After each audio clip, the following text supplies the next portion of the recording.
नमस्कार, मैं तुषार गौतम। आप देख रहे हैं न्यू भारत न्यूज।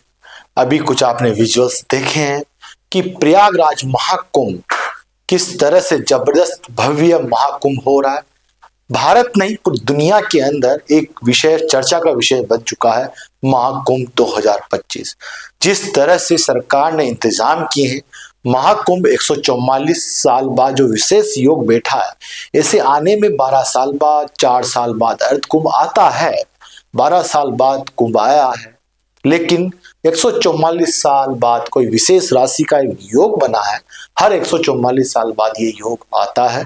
इस बार प्रयागराज में जिस महाकुंभ की तैयारियां और जो महाकुंभ के अंदर डुबकी लगाने आए हैं, सरकार का बंदोबस्त लो, एनजीओ का बंदोबस्त लो, साधु संतों के मठों का कैंप हो, वहां पर जिस तरह से बंदोबस्त है, भीड़ को नियंत्रण करने का जिस तरह से बंदोबस्त किया गया। मैं बार बार बंदोबस्त शब्द का इस्तेमाल कर रहा हूँ। रिपोर्टिंग स्टार्ट करने से पहले यही सोच रहा था कि किस तरह से रिपोर्टिंग की जाए प्रयागराज की। जब हम प्रयागराज पहुंचे रात्रि में, और रात्रि में जैसे ही हम रात के 12 बजे करीब हम मेला ग्राउंड में पहुंच जाते हैं, हमारी गाड़ी वहां पहुंच जाती है और हम पूरा भ्रमण करते हैं तमाम सेक्टर। जिस तरह से वहां पर जाने पर पता लगा कि महाकुंभ की तैयारियां इस जोरों पर चली है कि यदि कोई जिसको खैनी खाने का शौक हो, मतलब कि गुटखा खाने का शौक हो, जो गुटखा खा के यदि वेपर को डालेगा नीचे, तो पीछे मुड़ के यदि देखेगा तो वेपर नजर नहीं आएगा। कहेंगे कि जादू से कहां उड़ गया, लेकिन पता लगेगा बाद में कि वो वेपर कचरा वालों ने उठा लिया। इतना जबरदस्त इंतजाम है, ट्रैफिक जबरदस्त है, भीड़ ज्यादा है। मतलब सोचने को मजबूर कर देने वाले आंकड़े हैं कि वहां पर करोड़ों की भीड़ प्रतिदिन आ रही है। योगी सरकार ने जिस तरह से इंतजाम किए हैं, उससे लगता है कि महाकुंभ की जो जिम्मेदारी जिन अफसरों को मिली है, जिन बड़े नेताओं को मिली है, जिन प्रशासनिक अधिकारियों को मिली है, उन्होंने किस तरह से जी जान मेहनत करके इन तैयारियों को संपूर्ण संपादित किया होगा। इसके लिए पूरी दुनिया की टीम आई हुई है रिसर्च करने के लिए। बड़े बड़े रिसर्च स्कॉलर आए हुए महाकुंभ में कि भारत के अंदर जो महाकुंभ हो रहा है ये किस तरह से मैनेज हो रहा है। मतलब आप जाएंगे तो आपको पता लगेगा कि किस तरह से महाकुंभ का एकदम मैनेजमेंट किया गया है। भीड़ को नियंत्रण करना, भीड़ में धक्का मुक्की ना हो, प्रयागराज के संगम में कोई डुबकी लगाए तो डूबे नहीं, उसकी तमाम तरह की वहां पर जिस तरह से शासन प्रशासन ने जिस तरह से बंदोबस्त किया है, उससे लगता है कि महाकुंभ के बाद योगी 2029 के उम्मीदवार प्रधानमंत्री के हो सकते हैं।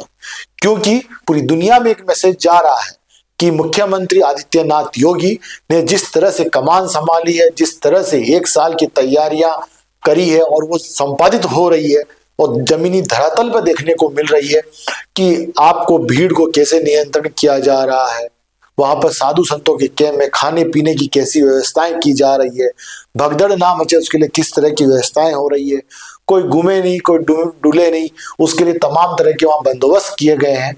ऐसे हमको देखने को मिला। फिर उसके बाद हम अखाड़ों में गए, अखाड़ों में साधु संतों से बात करी। उनका एक ही कथन है कि भूतो न भविष्य, मतलब उन्होंने कभी ऐसा कुंभ नहीं देखा भी है, कुंभ में आए भी है, समय के अनुसार बदलाव हुआ है, लेकिन इस बार जितनी भीड़ आ रही है, सनातनी की भीड़ आ रही है, उससे लगता है कि योगी सरकार ने जिस तरह से बंदोबस्त किए हैं वो धरातल में एकदम साफ नजर आ रहे हैं।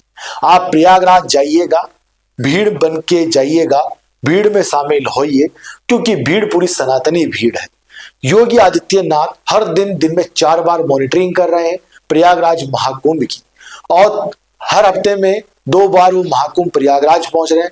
तमाम साधु संतों से वो मिल रहे हैं और उनसे फीडबैक ले रहे हैं, उनसे पूछ रहे हैं कि और मुझे क्या करना है, बता दीजिए। कल्पवास 45 डेज का है, 45 दिन का है।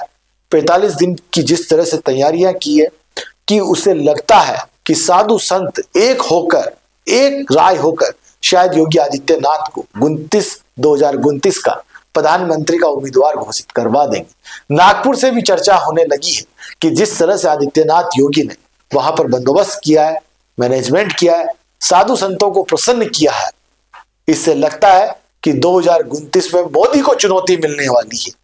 हम बता रहे, न्यू भारत न्यूज बता रहा है कि 2029 के अंदर पीएम के उम्मीदवार आदित्यनाथ योगी हो सकते हैं।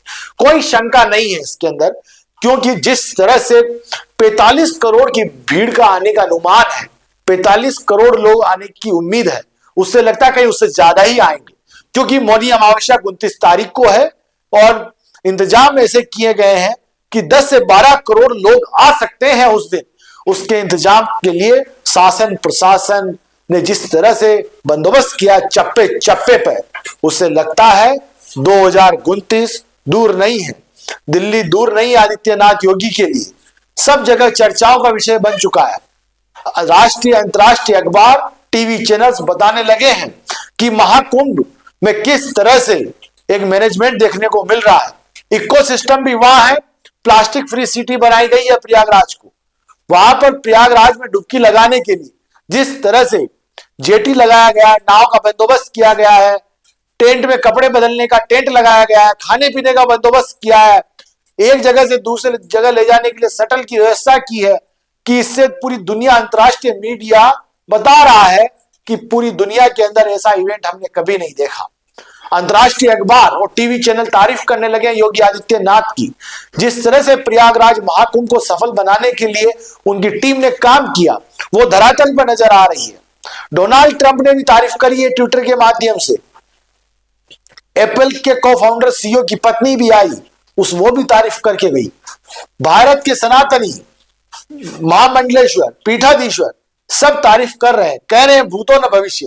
आप विजुअल्स देखिए, हम कवरेज करके लाए हैं, उसके अंदर किस तरह से साधु संतों ने क्या बोला है, आप भी अचंभित रहेंगे। पूरा रात 24 घंटे भंडारा चलता है, 24 घंटे अखाड़े चलते हैं, खाने पीने की तमाम तरह की व्यवस्थाएं हैं। ऐसा आपको प्रयागराज महाकुंभ में नजर आएगा। हमने प्रयागराज महाकुंभ की रिपोर्टिंग आप देखते रहिए न्यू भारत न्यूज पर। सहयोगी अमित शर्मा के साथ मैं तुषार गौतम, न्यू भारत न्यूज से।